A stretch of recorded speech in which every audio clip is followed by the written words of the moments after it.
All right. As always, any questions that you have, just raise your hand. And depending upon my level of excitement at the time, I even might call on you.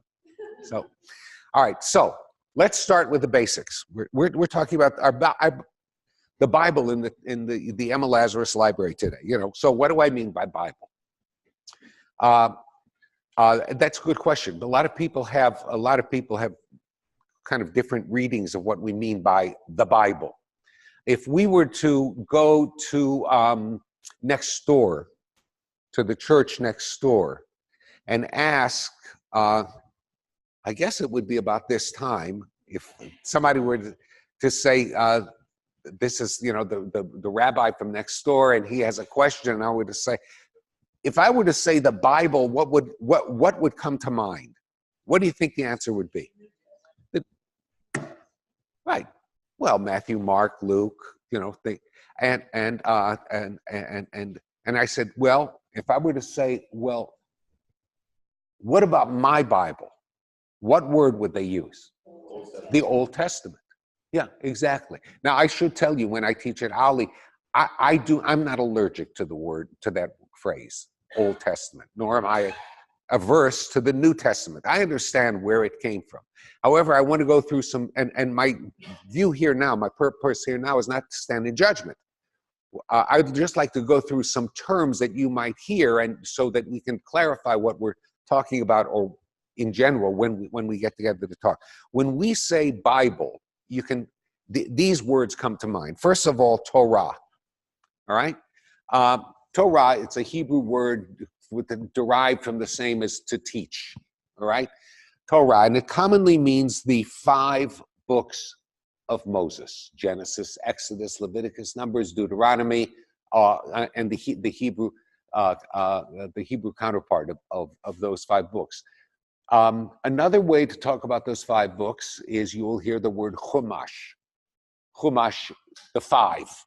All right, Chamesh is 5. The Chumash is the 5 books of Moses. Or if you really want to get fancy, which usually means Greek, you really want to get fancy, it's called the Pentateuch. All right, the 5-fold division, the Pentateuch. So you'll hear the words Torah, Chumash, Pentateuch, and sometimes Bible used interchangeably. You'll also hear the word Tanakh. Tanakh. In Hebrew, especially in rabbinic Hebrew, it's common to take I'm not sure what this is called. It's common to take the first letter of a number of words, or even an entire sentence, and to put them together and make up a new word. So it's done for names too. So Moses Maimonides, the Hebrew is Rab Moshe ben Maimon. All right, Rab and Moshe ben Maimon Rambam. You'll sometimes hear Maimonides referred to as Rambam. I doubt if anybody called him Rambam. Somebody were to say, Rambam, could you get me a cup of coffee? Probably nobody would turn around. But this is the way. So Tanakh is the same way. Tanakh is the first letter of the 3-fold division of the entire Bible. The T is from Torah. The N is, or the Nun is from Nevi'im, which means prophets. And the Ch is the final way to pronounce the K of Ketuvim, which means the writings. So it is the 5 books of Moses, plus all the prophetic books, plus all the other books of the Bible that didn't fall within the prophets or the Torah, books like Job, books like Ecclesiastes, books like Song of Solomon, Song of Songs, things like that are called loosely the writings. So the Tanakh, Nevi'im, Ketuvim becomes Tanakh or Tanakh. Okay, so you'll sometimes hear the whole Hebrew Bible referred to as the Tanakh.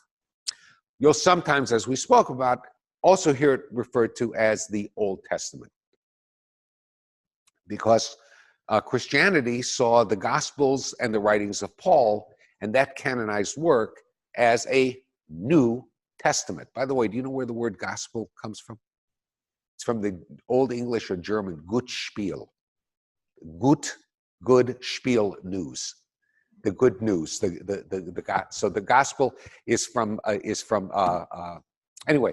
So the Old Testament as opposed to the New Testament. I assure you, the rabbis, when they were creating the Bible or putting it together, did not say, let's call this the Old Testament, because there was no New Testament at the time. So, they would, it's like when the Greeks put their made coins, somebody said, why didn't they put BC on it? Would have made it so easy. Duh, right? Duh. Okay. So what? Microphone. I heard an Episcopalian priest refer to the Elder Testament and the Younger Testament, and I thought that was very respectful. Well, that's very interesting. The Elder Testament and the Younger Testament. I like that. That's good. Okay. Of course, a book that's 2,000 years old being considered a youngster is interesting also. All right, here are some questions that are raised about the Bible. Are there any questions about just the terminology? What is the Bible? We know what we call the Bible. So if you have, let me know. All right, here's some questions. Where did the vowels come from? How was the Bible written? All right. We're not quite sure how the Bible looked when it was written, how this biblical stuff looked when it was written. We have some indication of the very oldest texts, which are taken from the Dead Sea Scrolls, which appear in the Dead Sea Scrolls.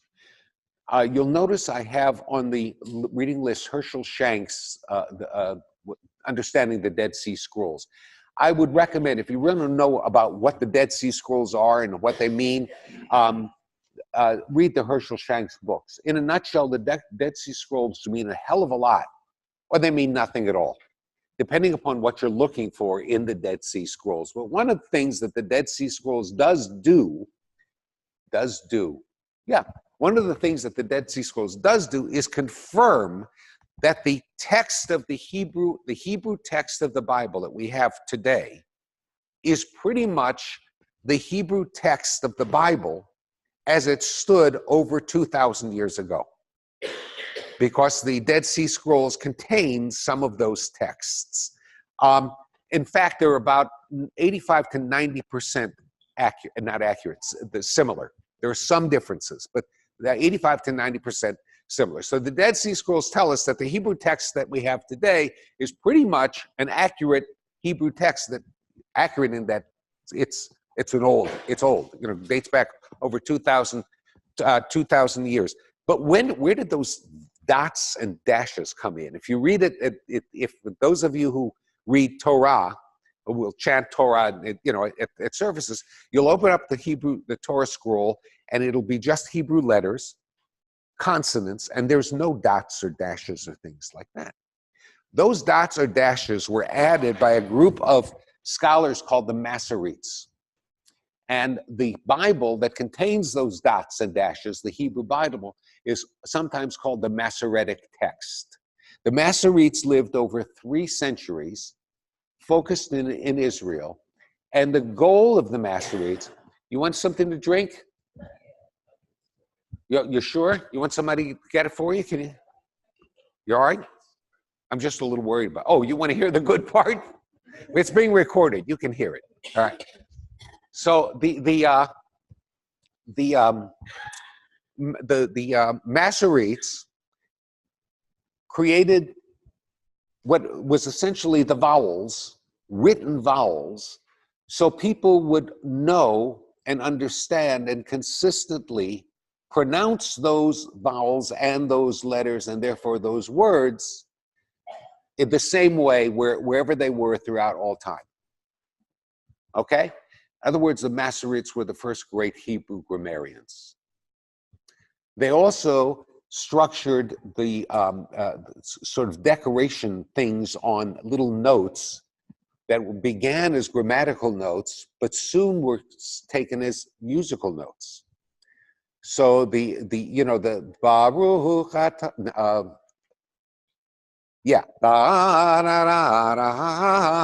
the Haftarah and also for the Torah, and then for the Torah, these are all notations based upon the Masoretes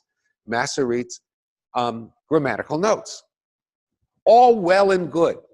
Why would you spend your life doing that?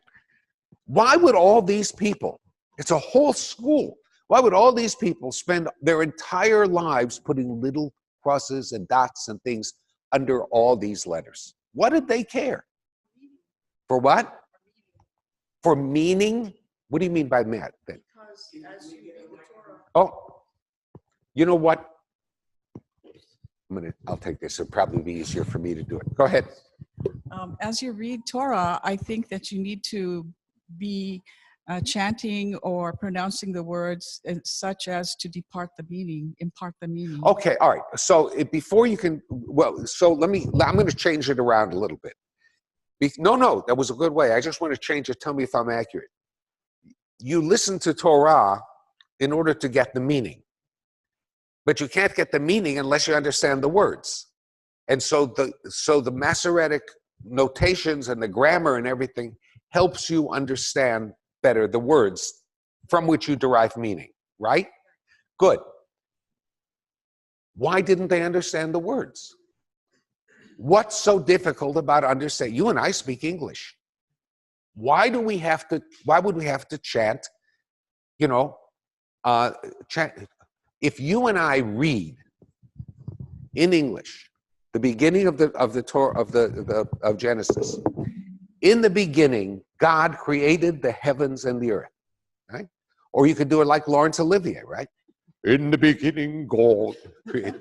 No matter how you read it. But why in the world would I say, in the beginning God created heaven and earth, and the earth was unformed and empty? Why would I sing that? We already speak the language. Why do I have to sing the language if we speak the language? Because they didn't speak the language. Because the Masoretes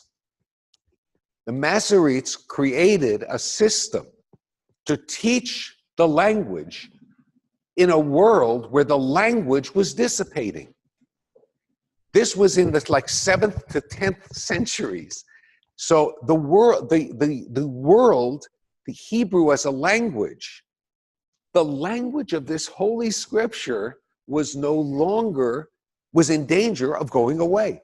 And if it's in danger of going away, if you don't know the words, you can't get the meaning. And so the Masoretes, they were not sort of nerdy grammarians. The Masoretes, there was a religious impulse, almost a spiritual drive to what they were doing. They wanted to save the language so that through the language they could save the text, and by saving the text, you save the meaning behind it.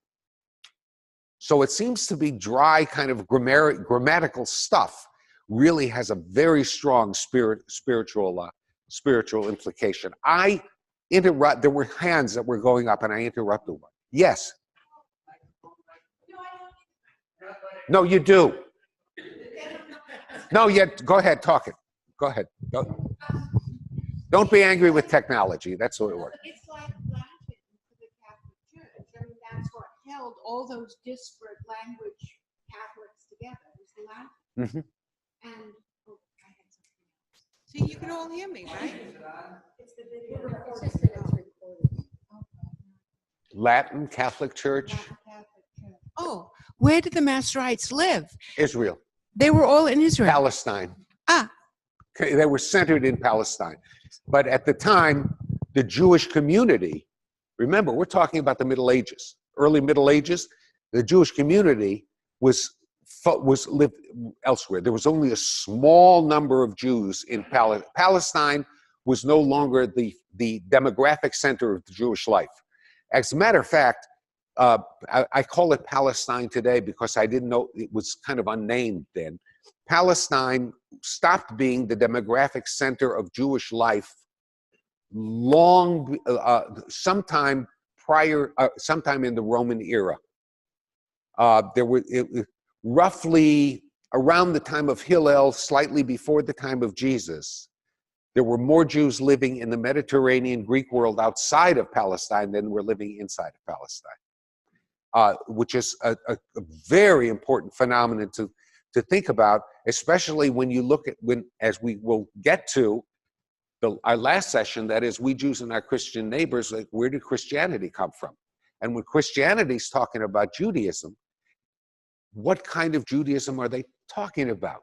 It's not the Judaism that you and I think of centered in Palestine. It's very likely the Judaism that's in Syria or Greece or other areas, and it's a kind of a Judaism that the early church would have known, but for you and me, we don't know what they're talking about, because that Judaism is kind of gone now. Any other? Okay, yeah. We've just started. You people are worse than Talmud. Yeah. 2 points. The first one is that we have to be, when we are talking in historical terms, we have to be careful how we call this place, this land that is now Eretz Israel, because Palestine is a name given by the Romans about the 2nd century in the Common Era. And if we are talking before that, then it is still Eretz Israel. The first point. The other point is... You know what Palestine, the derivation? It's from the Greek, Philistinia, land of the Philistines. When the Romans named the area Palestine, the land of the Philistines were the mortal enemies of the Israelites. So the Romans named it Palestine almost as an insult it's like taking over Saigon and naming it Ho Chi Minh City. The other point is regarding these tropes, because of gender issues, the way you pronounce a word will change gender if you don't pronounce it properly. And so you need to know the way, all this, not the tropes, the vowels, to know that. And the tropes also help you to distinguish where the sentence begins and ends. And that also helps to understand the meaning. Right. Yeah, so what Emmanuel is doing is underscoring the need to better understand a language where it's not common usage anymore. You know, it's not common use. So one needs to know when you go down in the trope, you're ending a sentence. There is no period in the Bible, in the Torah scroll. There are no periods, semicolons, things like that. So some of those you are literally able to hear with your ear.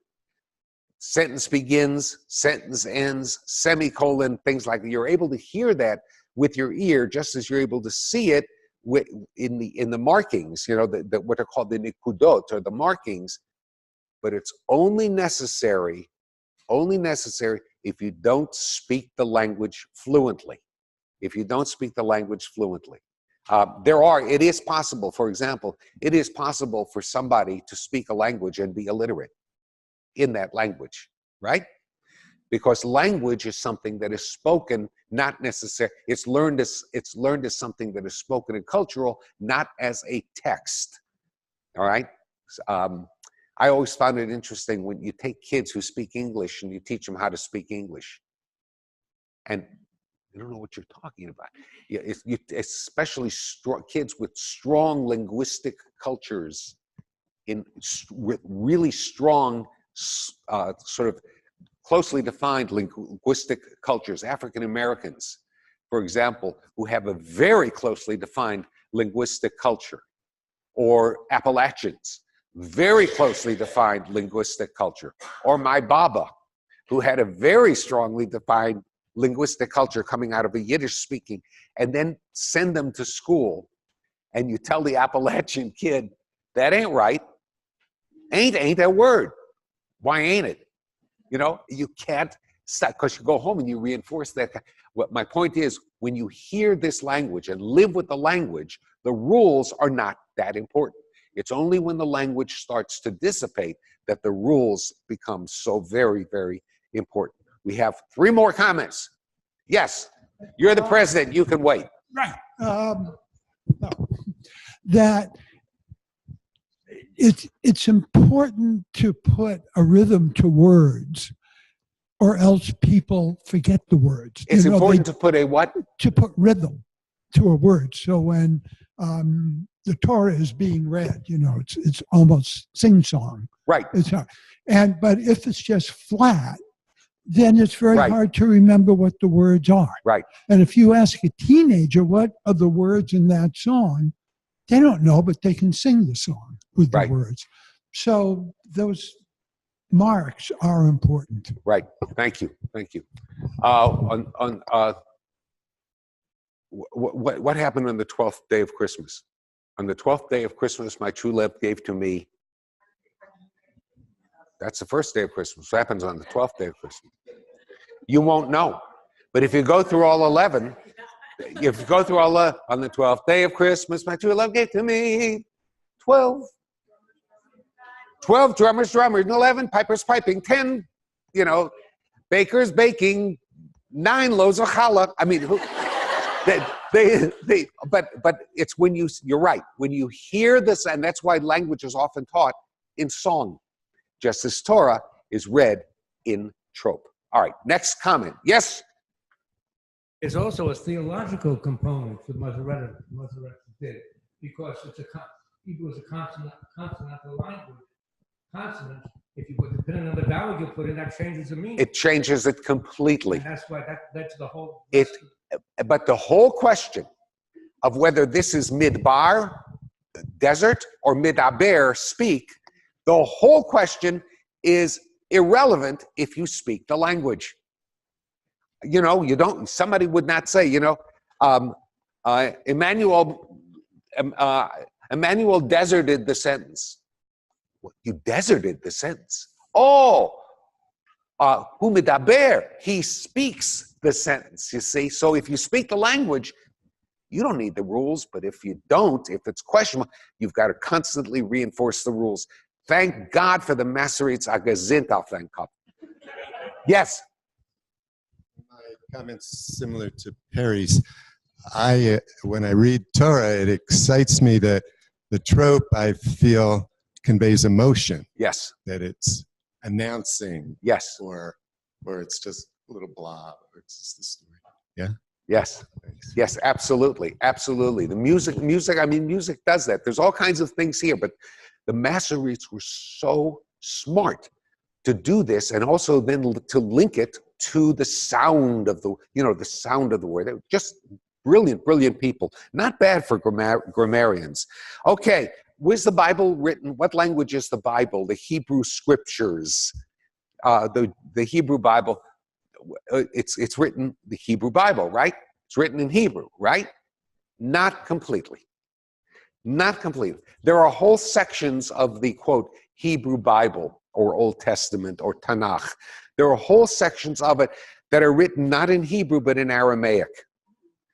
Aramaic is a language, also a Semitic language. I don't know if I covered this with you before, but it bears repeating. Since I repeat myself often, I usually give a very positive meaning to it. It's not that I forget. There's a reason for my repetition. The Aramaic is a very old language, as old as Hebrew. It's also a Semitic language, Semitic meaning not racial but linguistic type, all right? So Arabic and Aramaic and Canaanite languages, these are all Semitic languages. Not that Semites speak them, but they're all Semitic languages. So Aramaic is also an old language, as old as Hebrew at one point, and why one language takes over from another and another rises while another falls, that's, nobody really knows. It's all a very cultural thing. But it seems that during the first, for about 1,500 years of the Israelites, and we're going to talk about who those were also, for about 1,500 years, these people kind of spoke Hebrew and Hebrew dialect. So most of the literature of these people is written in Hebrew. But a good number later on, either later on or earlier, we're not sure, some of these people told their stories in Aramaic, not in Hebrew. And so some of the literature in the Bible is written actually in Aramaic. So, for example, there are whole sections of the book of Daniel that is written in Aramaic. And because of that, scholars say, oh, Daniel must be a relatively recent book. You know, because like at the time of Jesus, the rabbis, Aramaic was the sort of the language of the streets. This, where is it? This book, these books, Talmud, mostly Aramaic, not Hebrew. But other scholars say, well, wait a minute, Aramaic is a very old language, as old as Hebrew. Maybe it means that Daniel was actually, you know, these sections are actually older than some of the sections of the Bible. That's what, you know, that's why PhDs are written. People do that. It's too much time on their hands. But so some of the sections, and then there are other words in the Hebrew Bible that are derived not from Hebrew nor Aramaic, but from other languages. And the Bible will tell you. It's, you know, there's some, the story of the Exodus, for example, the names of some of the characters in there, Moses, etc., they say is derived from the Egyptian. They're derived from Egyptian names. There are some words that are derived from Canaanite names. Canaanite gods make their appearance. Baal, for example. We've all heard, you know, Baal this and Baal that, Baal that. That's a Canaanite word, the name of a Canaanite god. It's not a Hebrew word. That's a Canaanite word. So the Bible is written primarily in Hebrew, but it does have influence from other languages, and sometimes that influence is very, very important when we look at it. All right, so influence on Judaism. What is the Bible's influence on Judaism? It seems like an obvious question, right? It seems like an obvious, not an obvious question, seems like an obvious answer. So I'm going to need a volunteer. I'm going to need a whole lot of bunch of volunteers. Would anybody want to volunteer to read a very brief section? Mary, if you would. She's going to read from the Mishnah. All right? Read section just where it says Abot. If you'll just read that, please. Abot 1:1a. Moses received Torah at Sinai and handed it on to Joshua, Joshua to elders, and elders to prophets. B. And prophets handed it on to the men of the great assembly. C. They said three things. 1. Be prudent in judgment. 2. Raise up many disciples. 3. Make a fence for the Torah. Thank you. Thank you. All right, let's review what Barry just read. It's from a work called the Mishnah, which was codified around the year 200 a CE, or the Common Era. Some call it AD, Anno Domini, the year of our Lord. Again, I don't break out in hives. It's okay, I understand. So 200 CE, it's codified around the year 200 CE, representing literature from around 200 to 230, 40 years prior to that time. So this book, the Mishnah, says in 200, this is what happened. Moses received the Torah from God on Mount Sinai. 2, Moses transmitted it to Joshua. 3, Joshua transmitted it to the men of the great assembly. All right? What's the next assumption? 4, to whom did the men of the great assembly transmit it? To us. So what we have is an unbroken, authoritative tradition that the Torah, the Tanakh, the Torah that you and I possess, that sits on the shelf in this library, that sits in a scroll in our sanctuary, right? That is an unbroken chain of tradition that goes all the way back to God on Mount Sinai. The Torah that God transmitted to Moses on Mount Sinai is the Torah that you and I read, that I hold right here. I better be very careful with that. What? These are transferred orally until they were finally written. At what point were they written? Well, the question was: these were transferred orally? At what point were they written? That's not what that says. Ah, you're asking me? Sure. Because I was there. We're going to get to that in just a second. This is what is this, an oral transmission? Is this a written transmission? Very good question. Yes. What does codified mean? Codified means that it is. I should not have said codified. I should have said canonized, but it means pretty much the same thing. That it is closed, and number one, the process is closed, and number two, what falls within the boundary is considered sacred. All right? Nothing can be added nor detracted from that. Once it is canonized, made into a canon, closed, accepted as sacred, nothing can be added to it, nor can anything be taken out of it. You can have another thing, you see, that eventually is going to be canonized, and another thing after that, but you can't have the thing later on say, you can't pass an amendment to the Torah. There are no amendments. They're called something else, by the way. They're called halakha, but they're not, you can't amend the Torah. All right? Did I answer your question? You did. And does that have any relationship to codex? I think so, but I'll have to look it up for you. All right? Okay? Any other questions about that?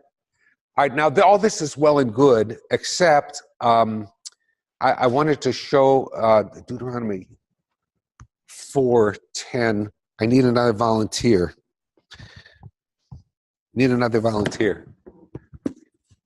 Deuteronomy chapter 4, verse 10.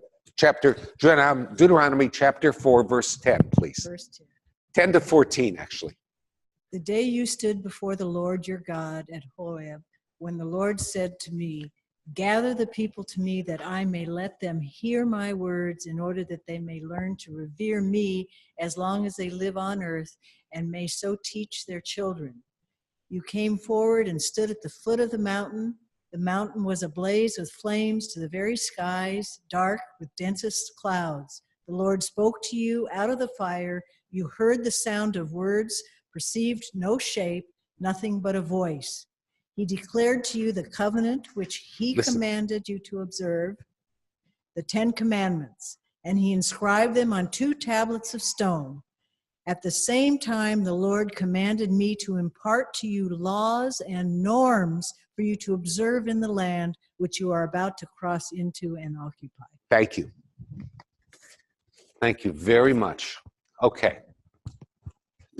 What did you just hear? These are Moses' words in Deuteronomy to the people, recounting or recapping what happened at Mount Sinai. And what did Moses say he received from Mount Sinai, from God at Mount Sinai? 2 tablets.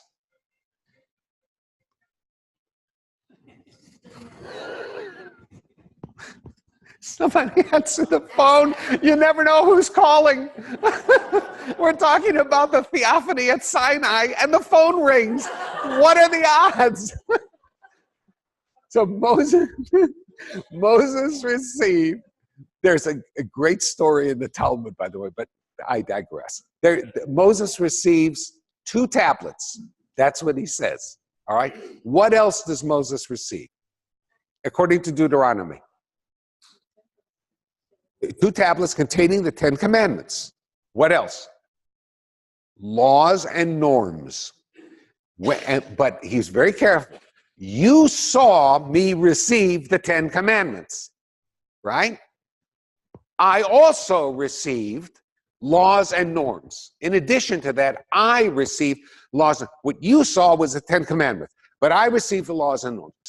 So the rabbis, in order to say that there's some authority to these books, ascribed authorship to these books. So who wrote the book of Lamentations according to the rabbis? Anybody know? Jeremiah. Because in the book of Jeremiah, Jeremiah utters laments. All right? So he must have written Lamentation.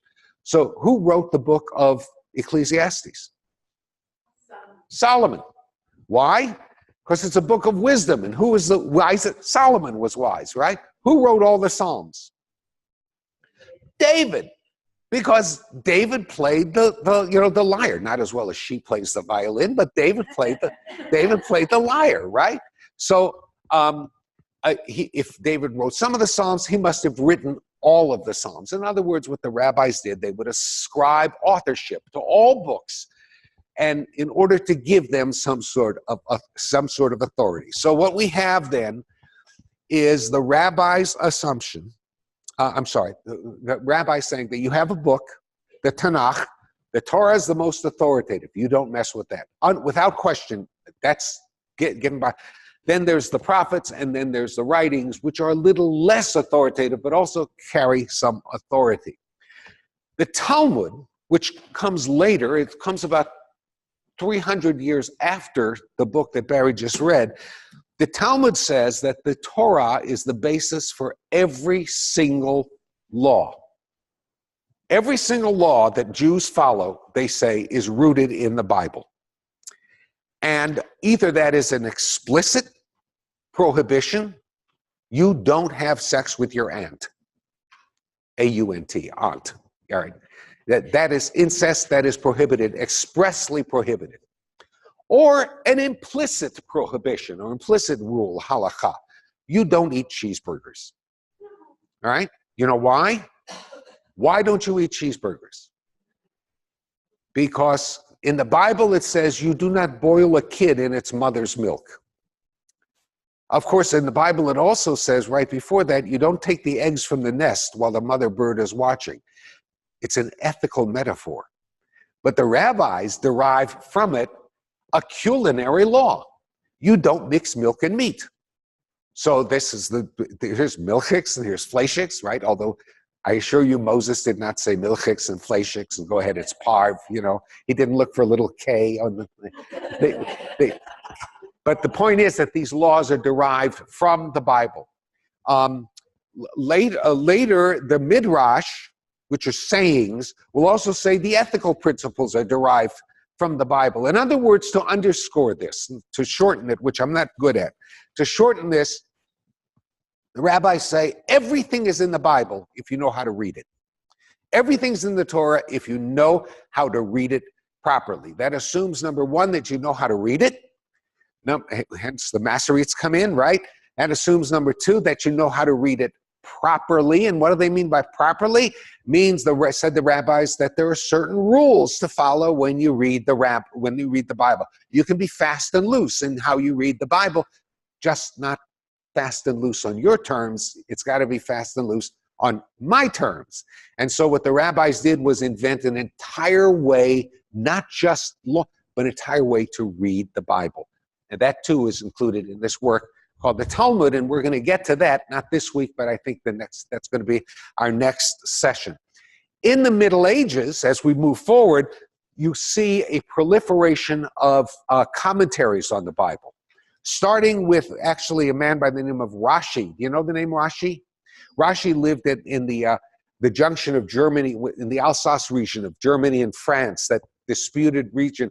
And Rashi and later his descendants, called the Tosafists, Rashi, Tosafists, etc., they created all these commentaries on the Bible.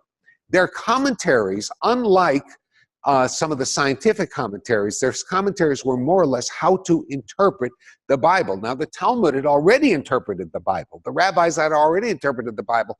What do we need Rashi and everybody else to interpret the Bible for us? He already said that. What do you have to tell me? Well, because when the Talmud interpreted the Bible, they prohibited the mixture of milk and meat. Cheeseburgers didn't yet exist. So a cheeseburger now exists. Is this mixing milk and meat? Is this boiling a kid in the mind? Yes, say the rabbis. Okay? Move forward again to the 21st century. Can you take a gimme lean veggie patty and put a piece of cheese on top of it? Oh, no. I ask you, there is no more important question for you to grapple with, is whether you can take a gimme lean veggie patty. You know what gimme lean is? You don't even know what gimme lean. Oh, you poor unlearned group. Gimme lean is this artificial meat. It's like what's it like? Veggie burger. Veggie burger. I'll make it easy for you. Veggie burger. Oh my God! I went to rabbinical school for so long just to know what gimme lean is.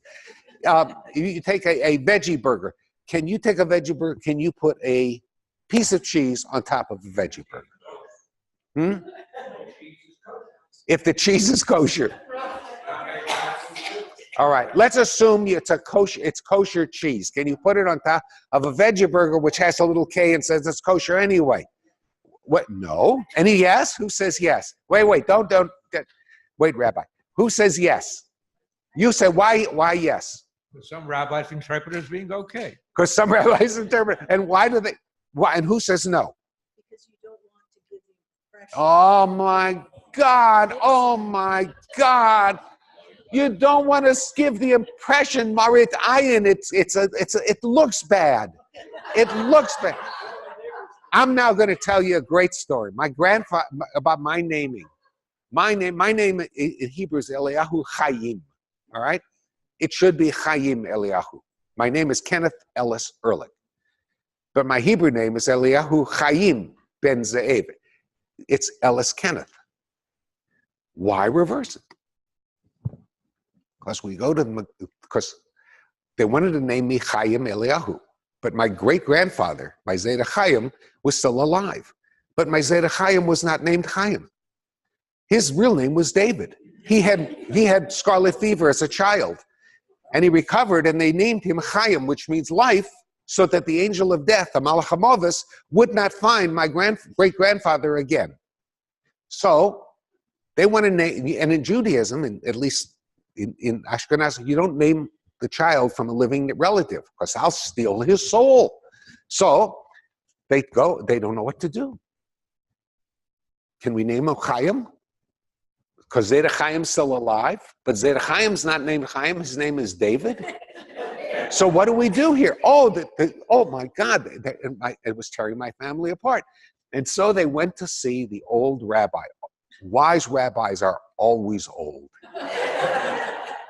Today we call them something else, but the rabbi, so they go to see the old rabbi, and they all come in.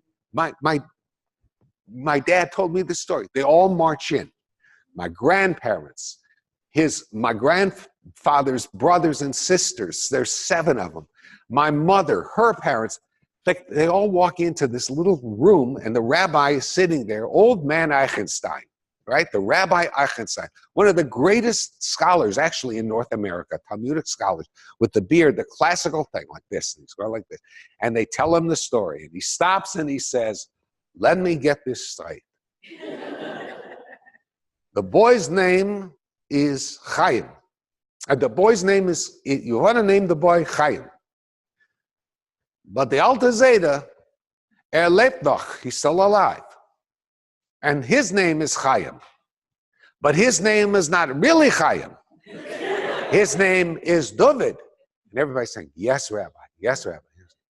He says, so, can you name the boy Chaim if the grandfather's still alive and he is a Chaim, but not really a Chaim, he's a David. So can you name the boy Chaim? And they all wait and they listen, and he's like this, and he's like this, and he says, yes, you can.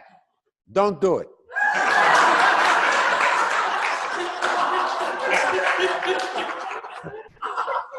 Here you have why commentary is written. Times change. Times change. Cheeseburgers are invented, you know. Whoever thought that you could have a veggie burger, you know? Ever thought that you could get that you could have soy products that taste like baby back ribs? I mean, logically, there's no reason why you couldn't eat it. Don't do it. It looks bad. You know, it looks bad. So I'm not necessarily, some of this is humorous, but I'm not making fun. This is extremely important as Judaism emerges and tries to survive in a changing world.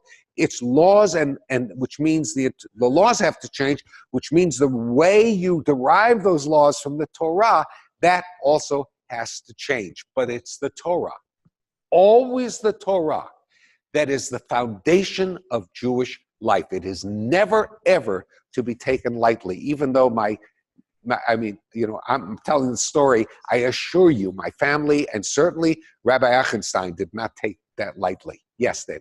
I learned a little bit of halacha from my daughter, who said, you know, chickens don't lactate. So strictly speaking, you could eat dairy with chicken, but the reason that you don't is because of the rule about the fence around the Torah. Correct. That if I see Carolyn eating chicken and meat, you know, chicken and cheese together, right, I could say, oh, well, she's eating meat. Right. Where does it end? And then I can do it also. Where does it end? A chicken wing with cheese, blue cheese dressing. Oh God, where does it end? Right. Okay. Now we get into thus far this is deep stuff. I mean, this is deep stuff. And all of this is contained in these books. If you read these books, these commentaries that we have, and interpretations of the Torah, how Jewish life is derived from that, and why we rely on the Torah, you will see great people taking this very, very seriously. All of us takes it seriously, or frankly, we wouldn't, you know, be here. But now it really gets challenging. Beginning sometime in the 17th century, people started to ask questions about religion in general. They started to ask questions about why we assume what we assume, why we accept as true what we accept as true, and why some of us don't. They started to get very angry that religion stopped trying to justify itself and started to exert itself. Okay? This movement, this questioning movement, gradually became known as the Enlightenment. It's the same movement that gave rise to the Declaration of Independence and to the French Revolution. Thank you, to the French Revolution and to other liberal movements throughout the 18th and then into the 19th century.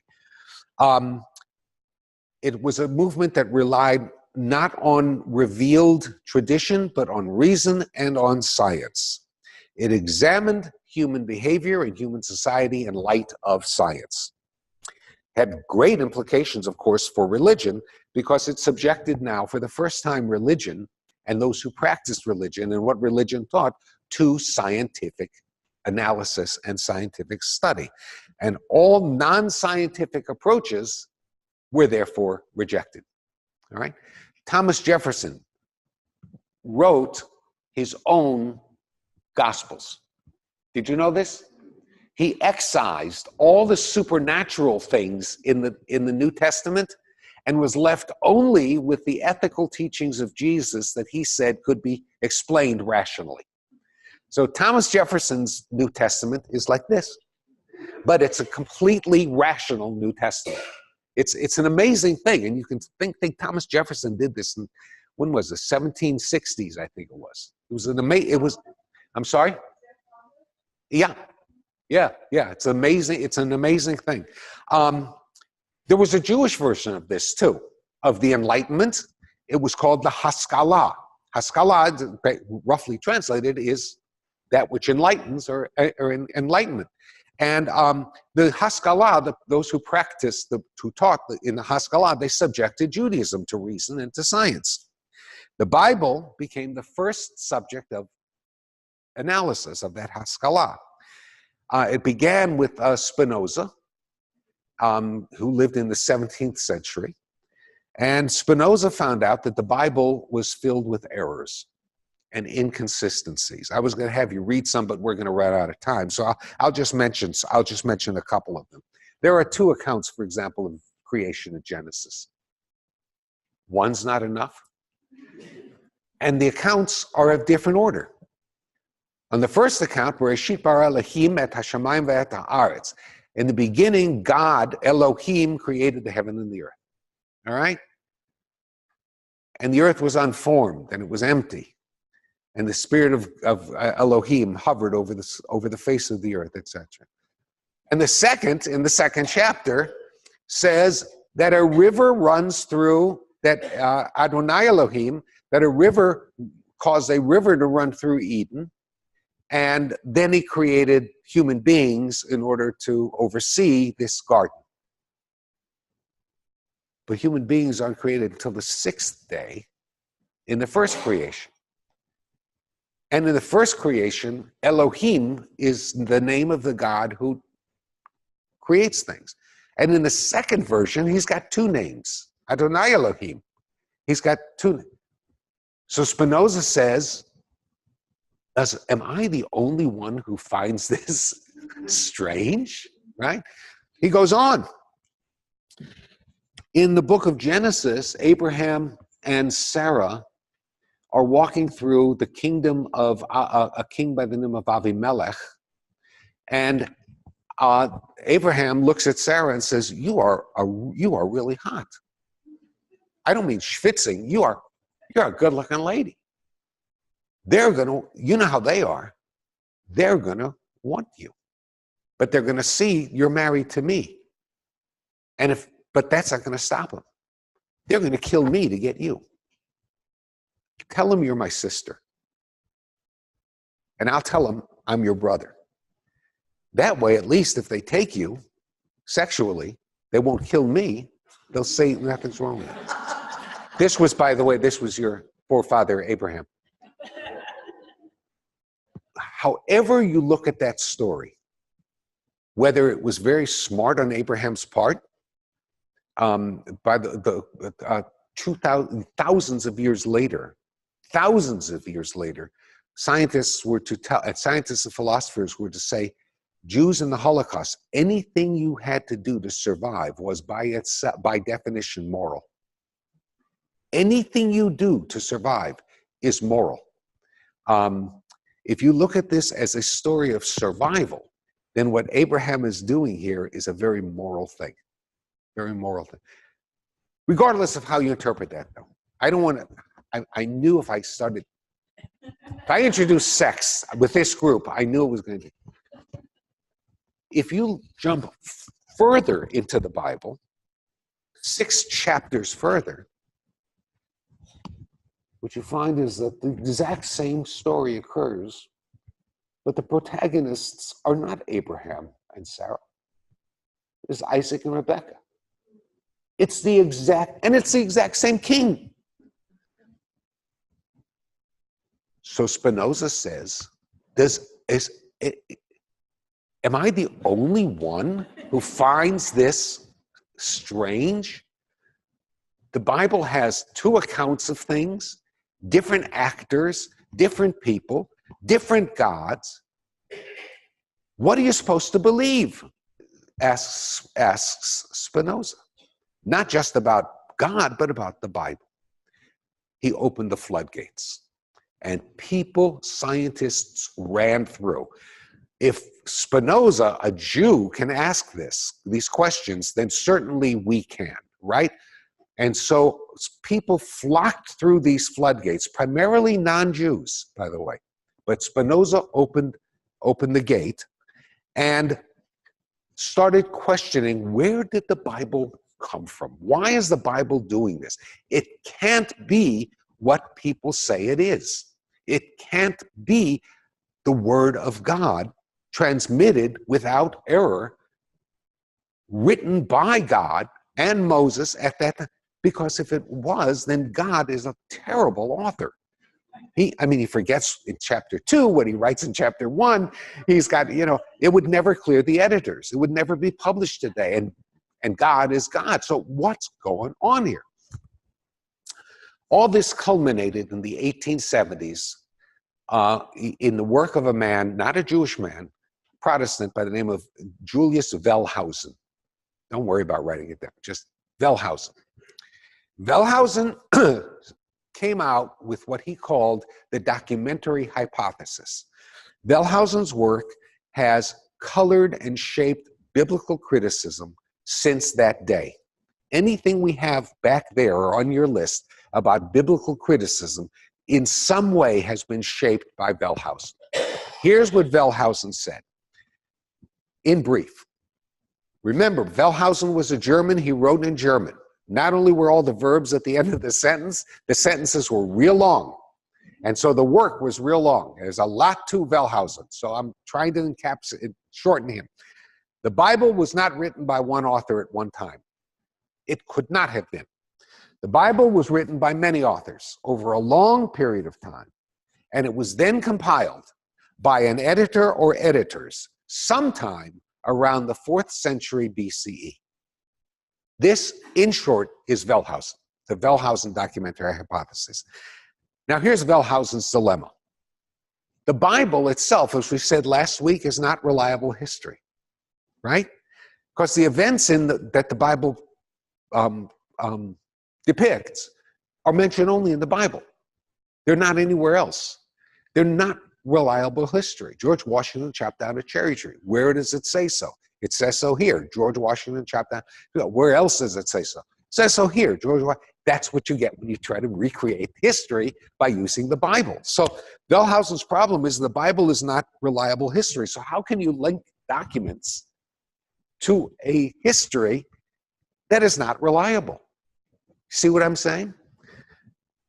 The answer, and here's Wellhausen's genius. The answer is, Wellhausen says, you take the documents to reconstruct the history. And then the history you reconstruct from those documents explain how the documents arose. So what Wellhausen did, he turned what for science was a curse. You don't have outside sources to verify your conclusion. He turned that into a creative blessing. You use questionable documents to create a history that then explains how those questionable documents arose, and the whole thing makes sense. Well, it does.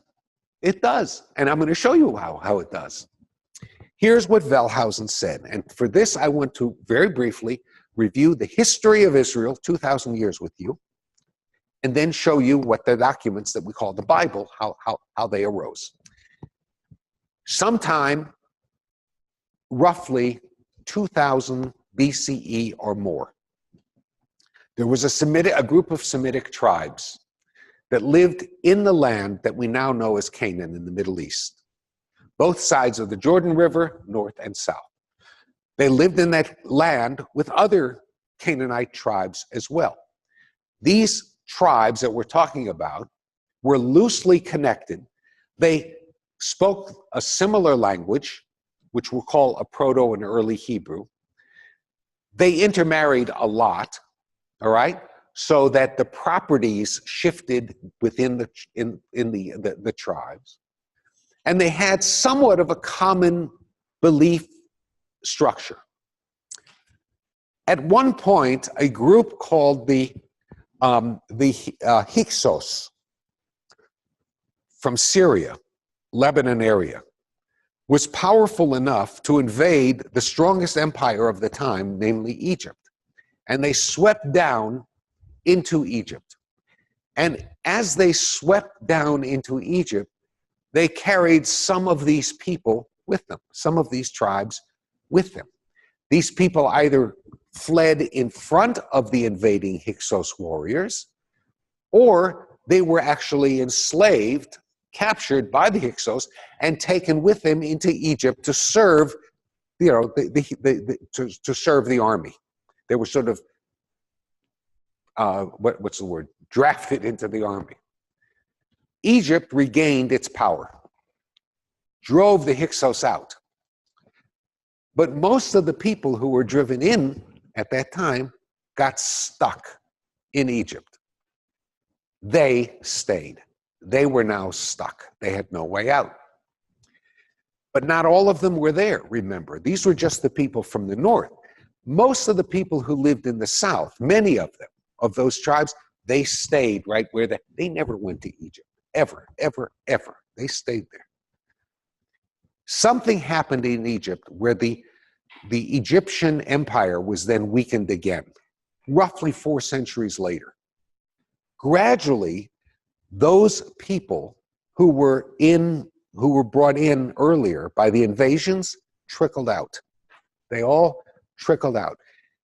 They weren't the only ones. There were other peoples besides those tribes that also trickled out, which accounts for the fact that the Bible says a mixed multitude, right? Others trickled out as well. They found their way back. Remember, this is 4 centuries later. They found their way back to where their ancestors were. They had to wander around and things like that, but they found their way back. They re-entered the land where some of them were already living, right? And gradually, they merged again together, sort of, merged again. These traditions, which had changed over that 400-year period, then merged together with these traditions, right? These people were settled. They were agricultural. These people were not. They were kind of nomadic, all right? They had a nomadic kind of tradition. But nevertheless, they merged and things like that. And then together, they gradually reclaimed this land, and they put it together, the northerners and the southerners, they put it together into a unified land. That unification didn't last long. And in time, because of external forces, the northerners seceded from the union, leaving not one union, but 2 separate kingdoms. The one in the north was called Israel. The one in the south was called Judah. All right? The northern kingdom fell in 722 to the Assyrian kingdom because there was no longer a united front. The southern kingdom fell in 586 to the Babylonian empire. During that dissolution period, when they were trying to find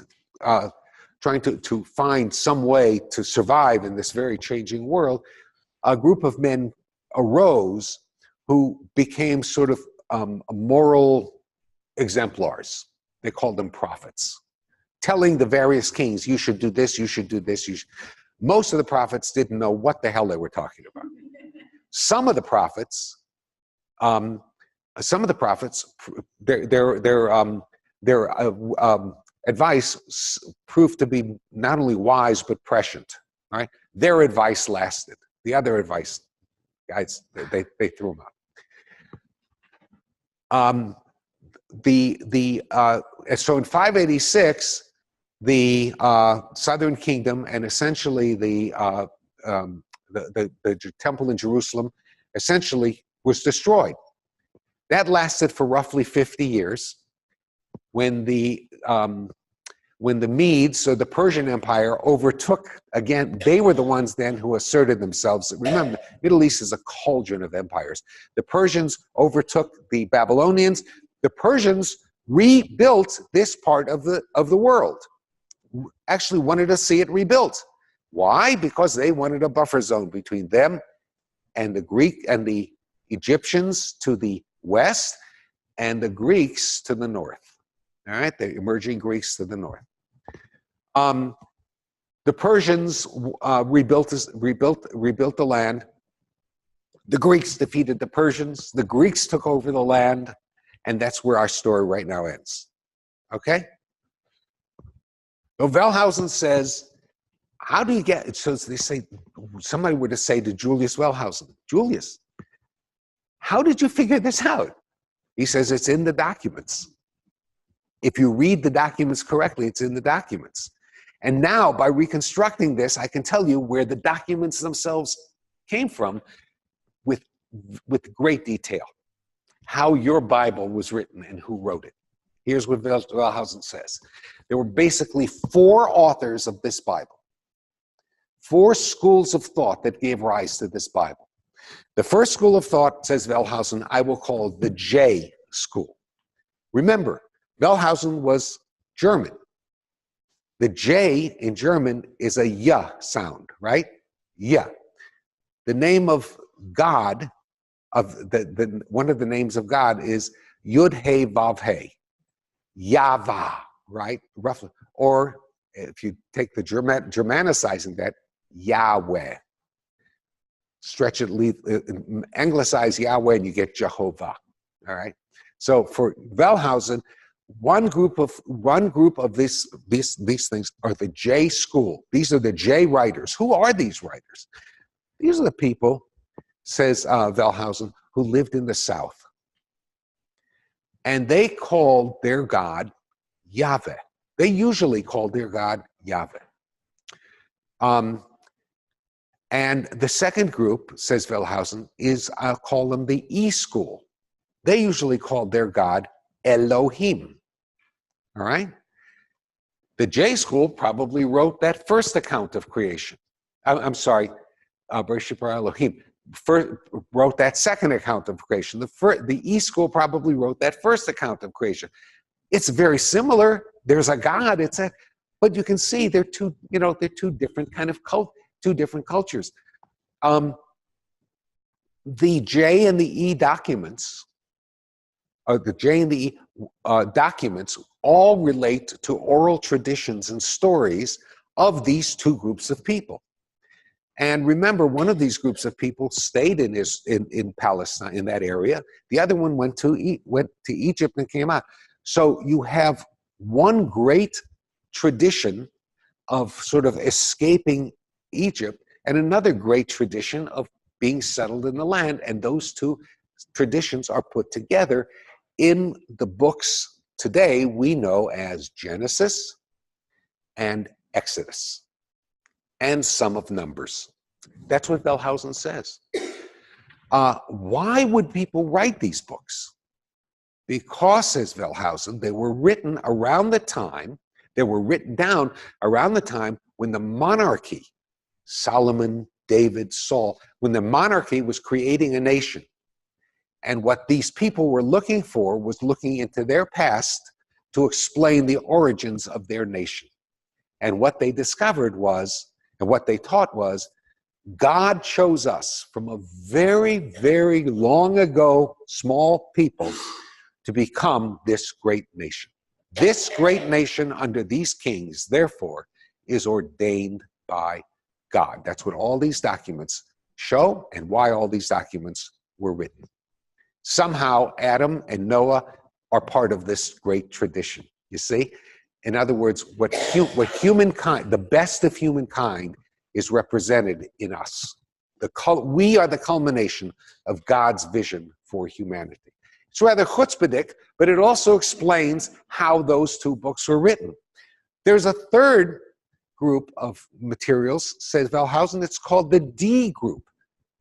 That is the book of Deuteronomy.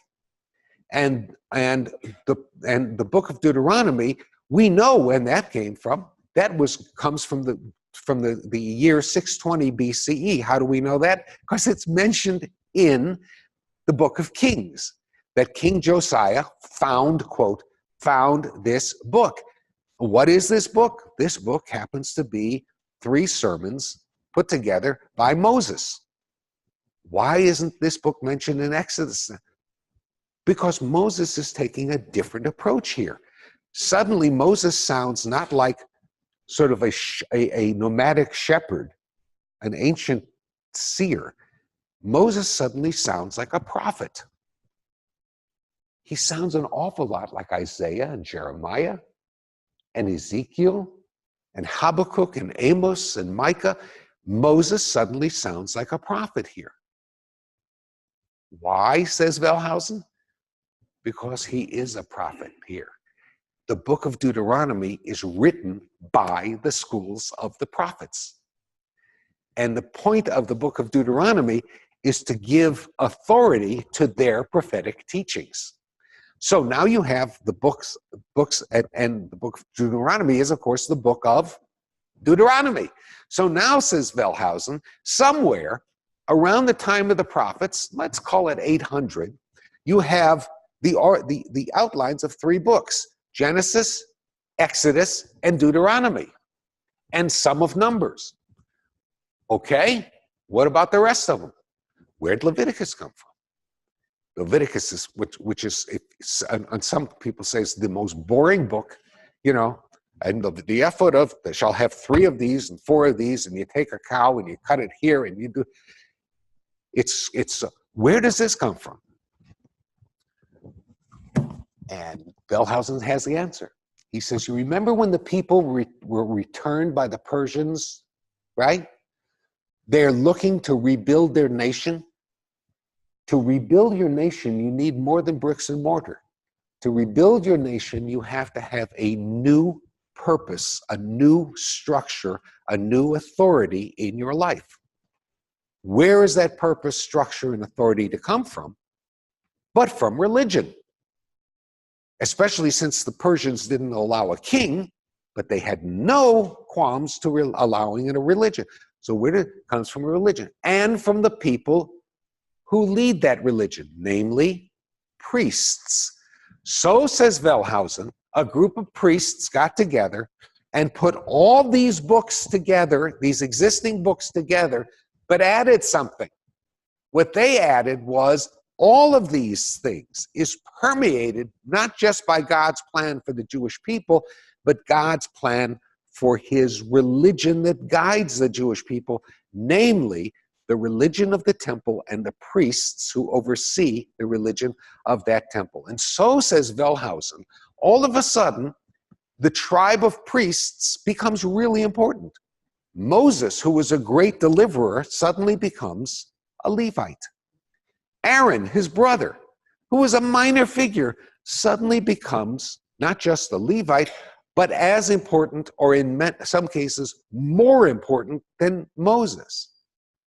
Isn't it funny, says Wellhausen, that Aaron's sons, the Levites, live on after Aaron's death? What happens to Moses' son? He's gone. What happens to Moses' line? It's gone.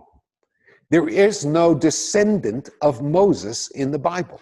There are, however, descendants of Aaron, because the priests saw Aaron as much more important than Moses in their own time. It was the descendants of Aaron, the priests, who were there. So, says Wellhausen, it was those documents, which I'm going to call P for priestly documents, which later becomes the book of Leviticus, then much of the book of Exodus, some of Numbers, all right, and actually some of Genesis as well.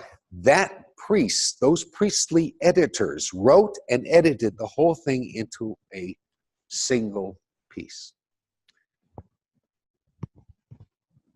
It was accepted by the people as one single document, wholly important document, roughly at the time of Ezra. All right, roughly in the 4th century BCE. It became accepted as a canon. Remember the word canon? Closed sometime at 500 years later by the time of the rabbi. They were still debating it. But by the time of this book, of the book that Barry read, the Mishnah, it was pretty well understood what the Torah was.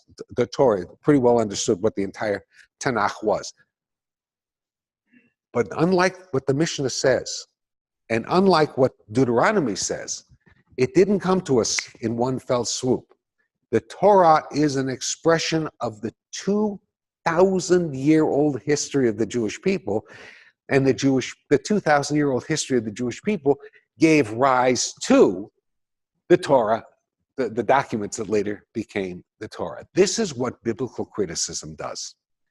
Jews and Gentiles and those who have, and people of all religion and those who have no religion, will look at the Bible as a historical literary document on one level, or as a great religious document on the other level, but will try to account for everything that is in it and explain what it says by going back to the sources themselves, those sources being discovered through science, through history, through and now through archaeology, etc. So all of these questions then, what does it mean to us?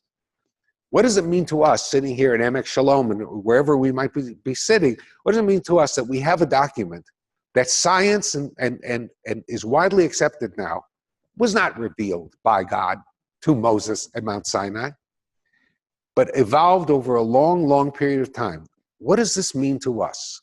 What does it mean that we cannot go, that when we read a document, we see not the opinion of one man, Moses, but we see the perspective of many, many, many authors? What does it mean that when we read a document, we see things that might have been borrowed from surrounding cultures? We didn't invent the flood story. We didn't invent the Eden story. We borrowed these things from surrounding cultures, but we changed it around so that it says what we wanted to say. So what does it mean to us when we sit down and we hear Marty on Shabbat morning chant from the Torah, and it gives us a law, and we think, where did that, excuse me, where did that law come from? Who wrote that law? Why did it? Why? And does that law still, or does that still address me and my needs today, and the needs of what my children's needs will be tomorrow? Those questions are the ones that are raised by the books in this library. Some of them even have answers. So I will tell you what Hillel said, Zil Gmor, go and study them. Thank you very much.